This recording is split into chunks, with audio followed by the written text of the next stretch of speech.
Sasa mchezo unaanzia sebuleni, ni mwalimu na mwanafunzi wake wanaitafuta mipinduko haraka haraka. Basi mwalimu anainamia, ghafla mtu anadondosha sahani kwa mshangao. Kashtushwa na kitendo alichokiona. Mwanafunzi akamkimbilia aliyowafuma, huku mwalimu ni kufuta mdomo tu, akayokota nguo ya ndani mwanafunzi wake na kuificha nyuma ya mto. Sasa aliyowafuma akaingia chumbani. Nimeona kitu gani? Ghafla aliyofuma naye akaingia. Sio hivyo unavyofikiria. Nafikiria kitu gani? Yaani nimeona kabisa anakupa kichwa kwenye sofa. Mimi sio kipofu. Yaani nimeona na macho yangu mawili. Kwa hiyo usijifanye mjanja kabisa. Mjanja hapana, ila nilifikiria umetoka. Kwa hiyo ulifikiria nimetoka. Ndio tunaonyeshwa sasa kabla ya kufuma kwa mipinduko, kumbe huyu ni mtu na ndugu yake. Sasa mdogo mtu anaitwa Destiny na dada yake anaitwa Rejoice. Na hapa ni nyumbani kwao. Basi Destiny anamwambia Rejoice kuwa leo natoka out na mama. Rejoice akamuitikia tu, kisha Destiny akaondoka. Muda huo Rejoice yuko busy anachati na mwalimu wake kwenye simu. Sasa mida baadaye akaingia mwalimu na kubisha hodi. Sasa huyu mwalimu anaitwa Diamond. Ulisema uko peke yako? Ndio, niko peke yangu na ndio maana nimekuita kwa sababu nimekumisi sana. Kisha akapiga busu la kionjo. Nimekumisi sana kipenzi changu. Haya njoo twende ndani sasa. Ndo akaingizana mjengoni. Sasa baada ya kuonyeshwa ilivyokuwa, Destiny anasema mimi natambua tunye bado hamjamaliza. Najua sasa hivi yupo sehemu anakusubiria kwa sababu bado hajamwaga wazungu. Na uhakika na wewe bado pia. Kwa hiyo bora umfuate tu. Haya nenda. Nenda sasa. Kwa hiyo hutaki. Haya nipishe. Kisha Destiny akatoka chumbani. Sasa baadaye mama amerudi nyumbani, akiwa anatoka anaongea na simu, ghafla akaona sahani imevunjika. Akaiangalia na kisha akaendelea kuongea na simu. Sasa kesho yake asubuhi Destiny pamoja na Rejoice wakiwa naenda shule, mama akauliza ni nani alivunja sahani langu? Samahani mama, ilikuwa ni bahati mbaya.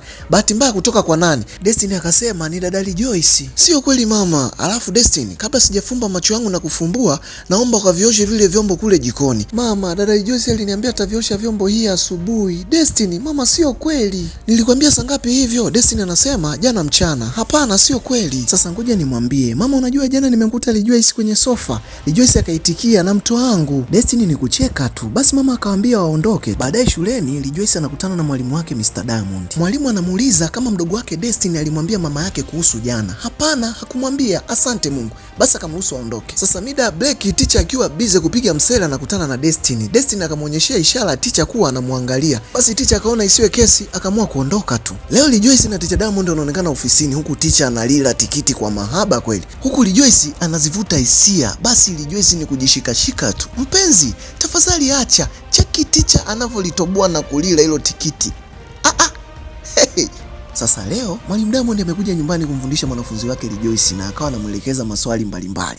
Ghafla mama anatokea nyuma na kujisemea mwenyewe kuwa huyu ndo mwalimu ambaye anasaidia watoto wangu, bila kujua kamkabidhi mbwa mwitu alindie watoto wake, bila kujua atawatoboa kama matikiti. Baada ya kumaliza kumfundisha Rejoice, mama akamwita ndani na kumwandikia cheki ya malipo, kisha akamkabidhi. Muda huo Destiny anachungulia tu. Teacher baada hapo akaondoka, ila alipokuwa anatoka akakutana na Destiny nje. Akamsimamisha na kumwambia, hivi unajisikiaje kulipwa na mama yangu na huku unafanya mapenzi na dada yangu? Destiny, unachoogopa ni kipi? Lakini mtu anaweza kukusikia. Lakini unajua ni kweli wewe unafanya mapenzi na dada yangu. Mwalimu akamfumba mdomo na kisha akamtoa nje. Sasa baada ya kumtoa nje, mwalimu anamwambia kuwa usio unazungumzia hilo swala kwa sababu ile siku ilitokea ni bahati mbaya tu. Kwa hiyo unamaanisha wewe kumpa dada yangu Mike ya nyama ilikuwa ni bahati mbaya? Hebu subiri, ngoja niweke sawa. Yaani mlikuwa mnabebana sebleni kwa bahati mbaya kama unavyosema, ulimi wako kaingia katikati ya miguu yake. Eti sasa kama unataka niache kulizungumzia hili swala, mimi natambua unajua nini cha kufanya. Muda huo kanamshika teacher kimahaba, inavyomaanisha sasa kanataka Mike ya nyama. Kakamwaga teacher na kisha kakajichenga. Sasa leo kipindi mwalimu Diamond yuko ofisini kwake, mara Destiny anaingia. Akaanza kumshika. Kwa nini uko hapa? Niko hapa kwa ajili yako mpenzi. Mpenzi? Ndio. Kisha Destiny akakaa na kuanza kukichanua kifua chake. Leo nimekuja kuchukua share yangu ya Mike ya nyama. Kakaendelea kujibebisha kimahaba, nataka uingie huku chini kwangu. Hivi we ni mwehu? Mwalimu akasimama. Hivi we ni kichaa? Una shida gani? Destiny akamkumbusha alivyowafuma na akikataa atamchoma. Basi akamsogelea na kuanza kumvuta katikati ya kifua chake. Hebu acha. Teacher akaweka vitabu vyake kwenye draw na kisha akaondoka. Sasa leo tena mwalimu amekuja kumfundisha Rejoice nyumbani kwao. Sasa kipindi wanafundishana, ghafla Destiny anatokeza na kuanza kuangalia. Basi akaanza kumtania mwalimu na huku anajishikashika tu. Basi mwalimu macho yote akahamia kwa Destiny. Ona anachomfanyia. Sasa mwalimu akili kama kabisa. Kila akimwangalia Destiny anamuonyesha makalio. Basi akaendelea kumfundisha, lakini huku nyuma sasa Destiny anaendelea kumuonyesha utamu mwalimu kama wote na mwalimu anaendelea kupagawa. Yani siku nyingine shuleni Destiny anamkamata tena mwalimu Diamond na kuanza kumshikashika. Hivi wewe una shida gani? Nakupenda sana kama kichaa. Napenda jinsi ambavyo unampatia dada yangu, jinsi unavyoilamba, au nakosea? Akarudia tena. Yaani napenda. Akawa na vitoa vifungo vya mwalimu Diamond. Umechanganyikiwa? Mwalimu Diamond akamtoa mikono na kisha akaondoka. Wazazi, cheki mwanafunzi anavyotapatapa kuisaka Mike ya nyama. Hey!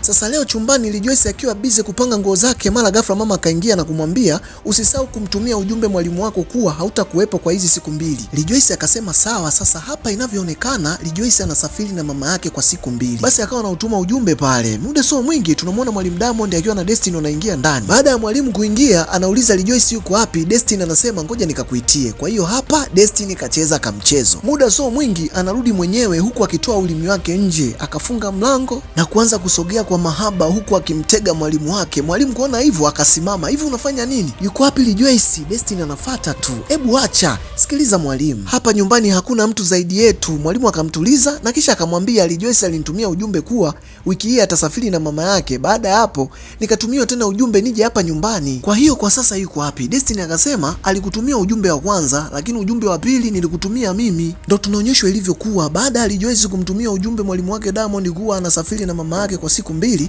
alitoka chumbani. Sasa Destiny kuona hivyo akachukua simu na kumtumia ujumbe mwalimu Diamond kuwa aje nyumbani. Basi mida baadaye akawashindikiza huku akiwa na furaha kama yote. Baada ya hapo akakumbatiana, lakini Destiny anaonekana kuna kitu anacho moyoni, kisha akaondoka. Mara Destiny anaonekana akipiga magoti huku akitaka kuongea kwenye mic. Mwalimu ni kumzuia tu, huku Destiny akasimama na kusema na kutaka, alafu unajifanya mgumu. Destiny, hebu fungua mlango niondoke. Destiny akaenda kufungua mlango kwa hasira. Haya ondoka. Nimesema ondoka. Sawa ondoka, ila utakavyoondoka jua tu mimi nitamwambia mama kuwa uwaga unafanya mapenzi na Rejoice. Kwa hiyo nitamwambia wewe na Rejoice ndio sababu ya mimi kuvunja sahani hapa. Kwa hiyo unaweza ukaondoka. Ticha akawa mpole. Nimesema hivi ondoka. Ticha akaanza tena kumbembeleza Destiny. Unajua sauti yako inanimaliza. Kisha akamsogelea. Unajua nakupenda. Kwani wewe ni kipofu hauwezi ona? Kisha akaanza kumtoa nguo yake ya juu. Huku akimshikashika, Ticha akambeba Destiny na kumweka juu ya sofa na kisha akaanza kukitafuta kipapuchi. Sasa baada ya siku nyingi Destiny akiwa shule na rafiki yake, ghafla akawa anajisikia kutapika. Akakimbia na kuanza kutapika. Rafiki yake akamuuliza, "Je, uko sawa?" "Ndio, nipo sawa." "Una uhakika?" "Ndio." Kisha akaondoka. Kwa hiyo hapa mwalimu kampa mwanafunzi mimba.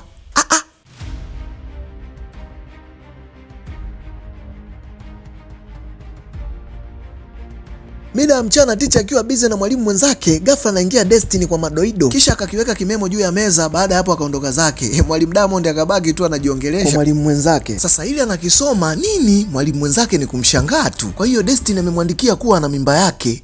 Sasa mida baadaye mwalimu Diamond akamleta Destiny chemba na kumuonyesha dawa ya kienyeji. Kisha akaanza kuitikisa pale. Mwalimu Diamond anasema, "We kunywa tu hii dawa itasafisha kila kitu. Una uhakika?" "Ndio." Kisha akamnywesha. Baada ya muda mfupi kupita, Destiny akawa anajisikia kizunguzungu kweli. Mwalimu akamwambia usijali, dawa ndio inaanza kufanya kazi. Mara akashika tumbo. "Tumbo langu, we tulia tu, kila kitu kitakuwa sawa." Destiny mpaka chini kwa maumivu makali. Ticha Diamond akasema, "Ngoja nitafute kitu ambacho kitapunguza makali." Baada ya Ticha kuondoka, Destiny naye akakata moto pale pale. Ile Ticha Diamond anarudi sasa, anamkuta Destiny katulia sakafuni. Anaamsha na wewe haamki. Kushika mishipa, tayari mtoto kashaondoka. Genge. Basi akambeba begani na kuchungulia dirishani kama kuna watu na kisha akaondoka naye. Baadaye mwalimu Diamond anaonekana yuko busy kulichimba kaburi, akaangalia kushoto na kulia kama kuna watu, kisha akaendelea kulichimba hilo kaburi. Sasa baada ya kumaliza kulichimba kaburi, njiani anaonekana amembebelea Destiny begani, kisha akampeleka kule alipochimba lile kaburi na kumlaza chini. Muda huo yuko makini kuangalia kama kuna mtu anamuona. Baada ya hapo akamchukua Destiny na kumuingiza kwenye kaburi, kisha akaanza kumfukia, na hapo ndo inakuwa mwisho wa sehemu ya kwanza ya hii movie. Sasa itakuwaje kama mwalimu Diamond kipindi anambebelea Destiny kutoka darasani alionekana na wanafunzi au na walimu? Na je, itakuwaje kama mwalimu Diamond kipindi analichimba kaburi na kumfukia Destiny alionekana na wapita njia au wanakijiji? Sasa majibu ya maswali yote utayapata sehemu ya pili. Cha msingi tu wewe fanya ulike video, pia comment, na pia usisahau kusubscribe na kutani on notification bell ili tuwe wa kwanza kupata simulizi zangu zote za movie kipindi nazipandisha. Mimi hapa ni storyteller wako naitwa Msaudia TZ, tukutane kwenye video zingine. Bye bye. Only gentlemen ndo huvaa vitu original, na maanisha only original, kwa viatu bora na original vya kila aina, either ni moka, ni raba, ni sandals, aina yoyote ile, zote unaweza kuzipata kwa mtu mmoja tu, ni Abdi Shoes. Duka lipo Kariakoo karibu na kituo cha polisi cha Msimbazi, ila kwa mawasiliano zaidi unaweza ukawapigia simu au ukawacheki WhatsApp kupitia namba 0718209487. Now if you a gentleman, basi usivae mdosho, vaa original.